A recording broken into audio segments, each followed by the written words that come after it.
नमस्कार साथियों, स्वागत है आप सभी का अपने YouTube चैनल पर। हम लोग इस सेशन में बात करने वाले हैं मगध के उत्कर्ष के कारण के कुछ पॉइंट रह गए थे, उसको हम लोग पूरा करेंगे। उसके हिसाब से हम आगे और बढ़ेंगे राजवंश को लेकर के। तो हमने पहले नदियों के द्वारा मगध के उत्कर्ष में क्या लाभ हो रहे हैं वो चीज़ देख लिए थे। उसके बाद से देखे थे कि लोहे का प्रयोग कैसे हम लोग किए, उसके हिसाब से हाथियों का बेहतर ढंग से प्रयोग किए। वैदिक संस्कृति का ज़्यादा प्रभाव न होना, बिल्कुल प्रभाव नहीं था, तो इस पे मगध साम्राज्य बहुत अच्छे से फला फूला। उसके बाद से हम लोग देखते हैं कि वहाँ पे खनिज संसाधन जो थे बहुत ही अच्छे तरह से उसका उपयोग करना जाना था मगध साम्राज्य। उसके बाद से हम लोग देखते हैं कि खनिज संसाधन से आगे हम लोग चलते हैं तो उसमें अलग अलग तरह के राजाओं के द्वारा भूमिका थी, जिसमें हम लोग बिंबिसार के रूप में हम लोग देखते हैं, अजातशत्रु के रूप में देखते हैं, पद्मनंद के रूप में देखते हैं। तो ये सब बड़े बड़े शक्तिशाली प्रतापी शासक थे जो बहुत ही भूमिका अदा किए मगध के उत्कर्ष में।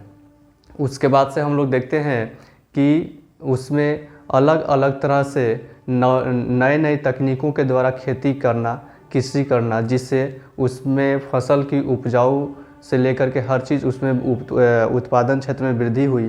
तो सबसे उसमें एक धान के रूप में आता है कि धान की उपज जो थी बहुत ही प्रमुख थी, जिससे वहाँ का खान पान से लेकर के हर चीज़ वहाँ पे बढ़ोतरी हुई। तो इस तरह से हम लोग देख सकते हैं कि मगध के उत्कर्ष के कारण क्या क्या थे। उसके बाद से हम लोग जब भी मगध की उत्कर्ष के बारे में बात करते हैं तो इसमें सबसे पहले राजवंश की परंपरा आती है। तो सबसे पहली बार हर्यक वंश का नाम आता है। इससे पहले की बात करें, पुराणों की बात करें, तो इसमें बृहद्रथ जो वंश था, जिसके संस्थापक बृहद्रथ ही था, जिसका पुत्र जरासंध के रूप में हम लोग देखते हैं। जो महाभारत में जरासंध और कृष्ण का लड़ाई हम लोग देखते हैं, वो बहुत ही फेमस है। तो ऐसा माना जाता है कि हर्यक वंश से पहले बृहद्रथ वंश था। तो बृहद्रथ वंश में हम लोग देखते हैं तो उसके वंशज बृहद्रथ था और स्वयं वही था, उसका पुत्र जरासंध था। और बृहद्रथ का भी पिता था वसु, जो मगध का सबसे पुराना जो राजधानी था वसुमती, उसकी स्थापना किया था। तो ये हम लोग देखते हैं कि सबसे पहले देख लेते हैं मगध की उत्कर्ष में,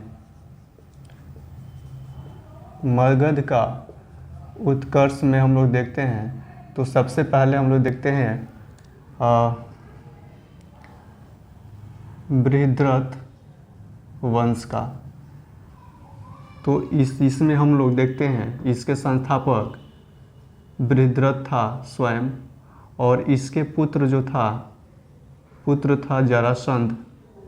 ठीक है, जरासंध, और जरासंध के साथ भीम की मल्ल युद्ध होता है, जिसमें जरासंध क्या होता है, हार जाता है। ऐसा माना जाता है कि जरासंध 86 राजाओं को बंदी बनाकर रखता है और उसका प्रण रहता है कि जब तक 100 हो जाएंगे, मतलब जब तक 100 नहीं होंगे तब तक हम राजाओं को हरा करके बंदी बनाएंगे, और जब 100 हो जाएंगे तो हम उनको बलि देने का काम करेंगे। तो ये सब एक तरह से ये कुछ ना कुछ गलत कर रहा था। तभी श्री कृष्ण जी के निर्देशन पे ही भीम ने इसका काम ख़त्म कर दिए। तो ऐसा कहा जाता है कि ये जरासंध और भीम के साथ जो मल्ल युद्ध हुआ था, जिसमें जरासंध की मृत्यु हो गई थी, इसके पिता थे वसु। ठीक है, इसके पिता थे वसु, यहाँ पे लिख देते हैं वसु। ठीक है, इसके पिता थे वसु। इसने ही मगध की जो प्राचीन राजधानी थी, जिसको हम लोग वसुमती के नाम से जानते हैं। ठीक है, वसुमती के नाम से जानते हैं, जिसको गिरिब्रज, ठीक है, गिरिब्रज कहिए, राजगिरी कहिए, ठीक है, ये राजधानी के रूप में आया। उसके बाद से हम लोग आगे चलते हैं तो हम लोग इसमें सबसे अंतिम जो शासक था इसमें जरासंध के बाद, तो इसमें हम देखते हैं रिपुंजय। ठीक है, रिपुंजय अंतिम शासक था यहाँ बृहद्रथ वंश का। ठीक है, अंतिम शासक था। इसको ऐसे याद कर लीजिएगा, रिपुंजय। ठीक है, अब हम लोग चलते हैं हर्यक वंश। तो हर्यक वंश की परंपरा हम लोग देखते हैं तो सबसे पहले बिंबिसार नामक शक्तिशाली शासक से स्टार्ट होता है। तो हम लोग देखते हैं बिंबिसार को। ठीक है, तो बिंबिसार हर्यक वंशी होता है, हर्यक वंशी होता है। तो हर्यक वंश में हम लोग देखते हैं तो हर्यक वंश में सबसे प्रतापी शासक होता है बिंबिसार। ठीक है, और संस्थापक भी होता है बिंबिसार। ठीक है, यानी हर्यक वंश का संस्थापक बिंबिसार होता है और बिंबिसार हर्यक वंश का सबसे प्रतापी शासक होता है। ठीक है, इसने मगध साम्राज्य के विस्तार के लिए बहुत से महाजनपद को जीता, चाहे वैवाहिक नीति से हो, चाहे युद्ध कौशल से हो या कूटनीतिज्ञ नीति से हो। तो इसको महाजनपद को साम्राज्य बनाने में बिंबिसार का सबसे बड़ा योगदान रहा। तो हम लोग देखते हैं कि कभी वैवाहिक नीति अपनाता है शांति स्थापित करने के लिए, तो कभी युद्ध करता है, तो कभी कूटनीतिज्ञ नीति से काम चलाता है। तो इसका हम लोग देखते हैं शासनकाल तो 544 से लेकर के, ठीक है, 544 से लेकर के 492 BC मतलब ईसा पूर्व। ठीक है, तो इसका हम लोग टाइम पीरियड ये याद रखेंगे, 544 BC से यहाँ पे 492 BC तक। उसके बाद से हम लोग देखते हैं कि ये तो शासनकाल रहा इसका। उसके बाद से ये क्या करता है कि सबसे पहले अंग महाजनपद का विलय करता है। अंग महाजनपद का विलय मगध साम्राज्य में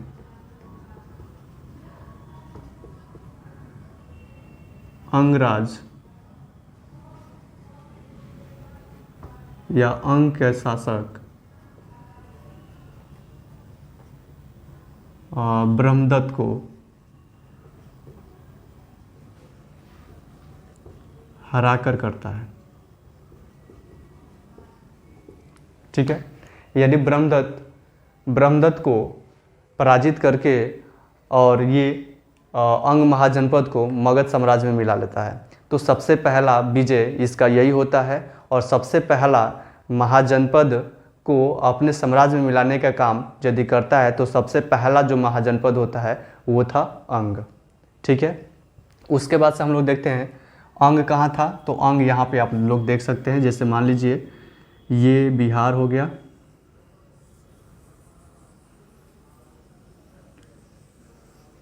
ये बिहार है, तो अंग आपका यहाँ पे था। ठीक है, ये अंग था, ये मगध था और ये था वज्जी। ठीक है, तो इन्होंने ब्रह्मदत्त को हरा दिया। तो ये अंग पे क्या हुआ, कब्जा कर लिया, तो इसका क्षेत्र वो हो गया। उसके बाद से क्या करता है कि ये लिच्छवी के राजकुमारी से क्या करता है, शादी कर लेता है। लिच्छवी के राजकुमारी चेलन्ना, ठीक है, चेलन्ना से शादी करता है। ठीक है, शादी करता है और शादी करता है तो वज्जी भी इसका हो जाता है।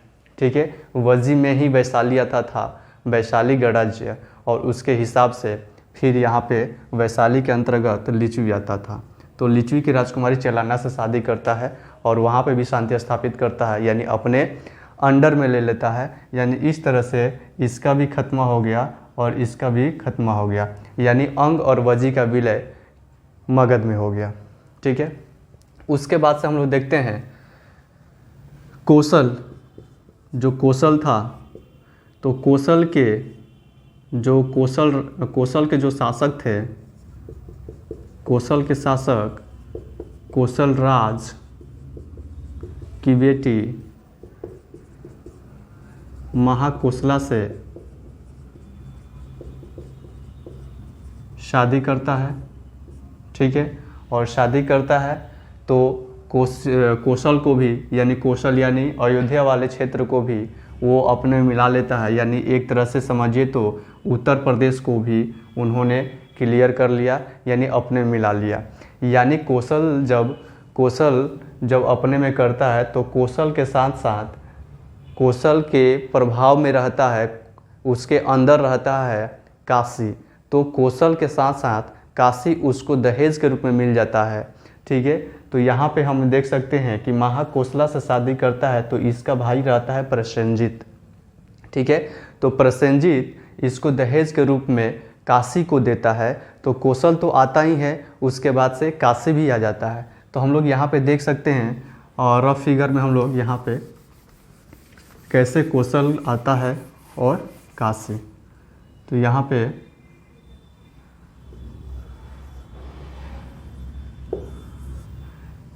पे मान लीजिए ये मगध हो गया और ये है कोसल, ठीक है।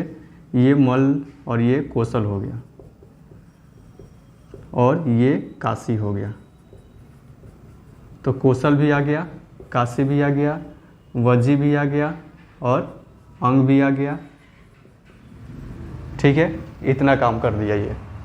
उसके बाद से इधर पंजाब वाले क्षेत्र में इधर इस वाले क्षेत्र में क्या करता है कि जो भद्रकाल की जो राजा की जो बेटी होती है, ठीक है, भद्र की जो बेटी होती है,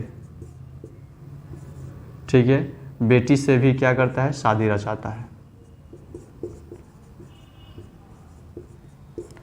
तो जब शादी रचाता है तो इनडायरेक्टली यहाँ पे भी शांति स्थापित करना स्टार्ट कर देता है।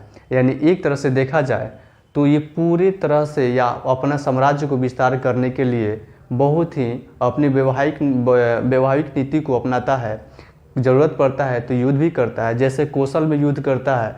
जब जीत जाता है तो प्रसेनजीत यहाँ पे अपनी बहन से शादी करा देता है। उसके बाद से काशी को तो मिल ही जाता है। ऐसा ही यहाँ पे जो वज्जी है यहाँ पे भी आक्रमण करता है, यहाँ पे भी जीत जाता है। उसके बाद से फिर से ये चेलाना से शादी कर लेता है। तो चेलाना, याद रखिएगा, चेलाना जन्म देती है अजातशत्रु, ठीक है। चेलाना से जन्म होता है किसका, अजातशत्रु का। अजातशत्रु जो आगे चलकर बिंबिसार को निपटाएगा, अपने पिता को ही जान से मारेगा, ठीक है।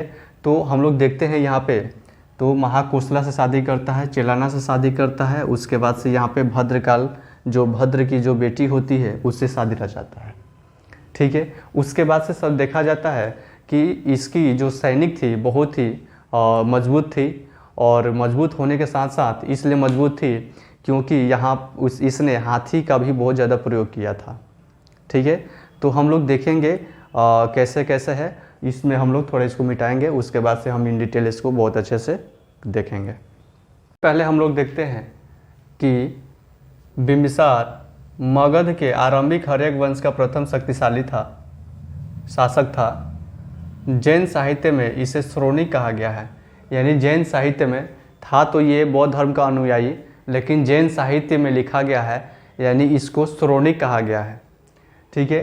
बिंबिसार ने अंग देश पर ब्रह्मदत्त को पराजित करके अधिकार करता है।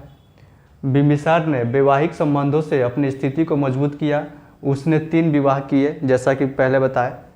प्रथम कोसल महाजनपद में जो कोसल नरेश की बेटी थी या प्रसेनजीत की बहन थी, महाकोसला से शादी करता है। उसके बाद से द्वितीय शादी जो करता है वज्जी महाजनपद में वैशाली गणराज्य आता था, जिसमें लिच्छवी की राजकुमारी चेलाना से शादी करता है। और ये चेलाना क्या करती है, अजातशत्रु को जन्म देती है।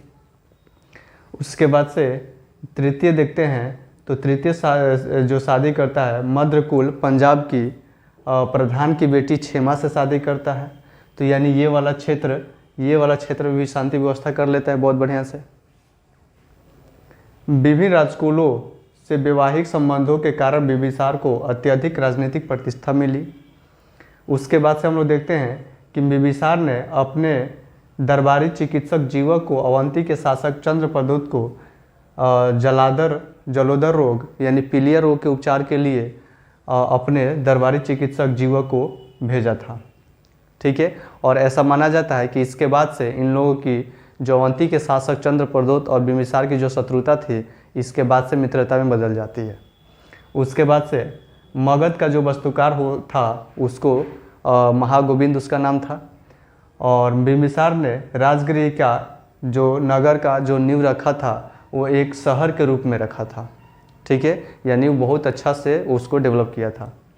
विनय पिटक के अनुसार देवदत्त के उकसाने पर अजातशत्रु ने अपने पिता बिंबिसार की हत्या कर दिया।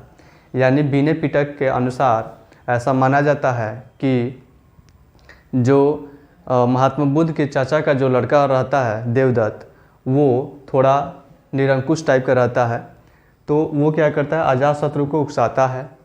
ठीक है, बहुत से बिंबिसार के बारे में गलतियाँ कुछ भी बहुत सारे शिकायत करता है, उसके मन में भर देता है, इस तरह भर देता है कि अजातशत्रु अपने पिता की हत्या करने पर क्या होता है, विवश हो जाता है। इसलिए अजातशत्रु को पितृहंता के नाम से भी जाना जाता है। ठीक है, तो ये रहा कुछ बिंबिसार के बारे में जो छोटी छोटी बातें थी जो याद होना ज़रूरी है। तो ये हम लोग देखते हैं हर्यक वंश के अंतर्गत बिंबिसार के बारे में। ठीक है, तो बिंबिसार, इसके अतिरिक्त हम लोग देख सकते हैं कि बिंबिसार जो था हाथी, अपने युद्ध में हाथियों का भी बहुत ज़्यादा प्रयोग किया। तो यहाँ पे हम लोग देख सकते हैं, पहले यहाँ पे देख लेते हैं कि विनय पिटक की बात यहाँ पे आया है। ठीक है, यहाँ पे विनय पिटक की बात आया है। तो विनय पिटक क्या है, तो ये एक बौद्ध साहित्य ग्रंथ है या बौद्ध ग्रंथ बोल सकते हैं। तो ये बौद्ध साहित्य बोल सकते हैं इसको, बौद्ध साहित्य, जिसमें हम लोग देख सकते हैं सूत पिटक,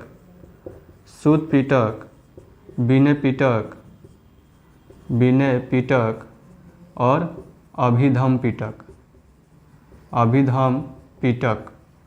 सबके राइटर अलग अलग हैं। इसके राइटर हैं आनंद, और इसके राइटर हैं उपाली, और इसके राइटर हैं